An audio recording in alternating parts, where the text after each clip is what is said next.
मंत्री सुमित सिंह का बयान, बीजेपी पर कसा तंचा। कहा उनके पास अब कोई नेतृत्व नहीं, बिहार बीजेपी में अब कोई दम नहीं, इसलिए चिराग को साथ लाएं। चिराग से भी कुछ होने वाला नहीं है, जिसको जो दावा करना है करे। महागठबंधन पूरी तरह से मजबूत है। 2024 व 2025 के चुनाव में सब पता चल जाएगा। 2015 की तरह 2024 और 25 में क्लीन स्वीप होगा। सुमित जी, आप 27 जीत के आते हैं, जमुई से आपका रिश्ता है। चिराग पासवान अंतोगतवा आ गए बीजेपी के साथ और वो कह रहे हैं कि अब कमल खेलना बिहार में तय है, नीतीश कुमार जंगल राज की ओर चलेगा। देखिए, आपको तो पहले ही हमने कहा था कि भाजपा के पास अब कोई नेतृत्व बचा नहीं। अंततोगतवा उनको चिराग पासवान के ही पास जाना पड़ा, जिनको आपने बेदखल किया था, घर से बाहर निकाला था, और फिर से जब आपके पास कोई मोहरा नहीं बचा तो फिर से अपने पुराने हनुमान को आप लेके आए। ये तो साबित करता है ना कि बिहार बीजेपी के पास कोई नेतृत्व तो नहीं। उनके चाचा भी अभी उनको भरोसा नहीं कर रहे हैं, पशुपति बाड़ा से भरोसा नहीं कर रहे, तो लगता है कि हाँ, बीजेपी अब चिराग पासवान को आगे ला रही है, तो आपके लिए चुनौती होगी। नहीं, ये देखिए, उन लोग का पारिवारिक मामला, उस पर हम लोगों को नहीं जाना। पारिवारिक मामले में हम लोग नहीं जाना चाहते। लेकिन एक बात ये बता दीजिए कि आप बताइए, पूरे बिहार बीजेपी में कौन ऐसे नेता थे? हम तो देखे कि बड़ा ज़्यादा सब खुश थे जब चिराग पासवान जब प्रचार कर रहे थे, सब बहुत ज़्यादा खुशी मना रहे थे कि चिराग पासवान आ गए। ये साबित करता है ना कि बिहार बीजेपी में कोई दम नहीं है। चिराग पासवान ही उनकी नैया पार कर सकते हैं। चिराग मॉडल काम करेगा क्या? मानते कि नहीं? हम लोग कोई चुनौती नहीं मानते।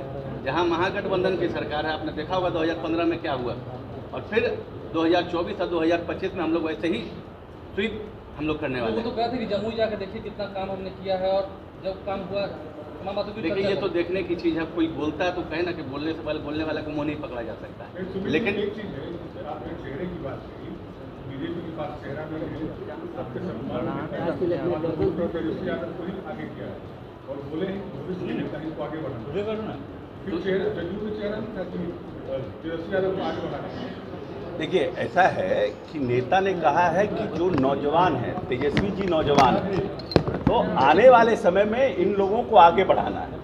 तो निश्चित रूप से तेजस्वी यादव के यंग हैं, लंबा भविष्य है, बड़ा पॉलिटिकल उनका पारी खेलने के उनके चांसेस हैं।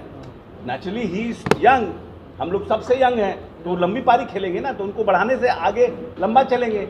लेकिन जो सुमित जी कह रहे हैं, चिराग पासवान ने तो प्रूफ कर दिया ना कि जो जनता दल यूनाइटेड कहती थी कि जदयू को इस प्रदेश में मार्जिनाइज करने के लिए जिस तरह से भारतीय जनता पार्टी ने कुचक्र रचा था, उसका पटाक्षेप हो गया। हम तो बार बार कहते हैं कि चिराग पासवान जिस तरह से 2020 के चुनाव में जिस तरह से उन्होंने भारतीय जनता पार्टी के साथ मिलकर के जदयू को इस प्रदेश में मार्जिनाइज करने के लिए कुचक्र रचा था, उसका भाजपा के साथ जाने से ही पर्दाफाश हो गया कि ये पूरा मिलीजुली सरकार थी और मिलकर के इन्होंने नीतीश कुमार के लीडरशिप को मार्जिनाइज करने का प्रयास किया। और जो निर्णय हमारा है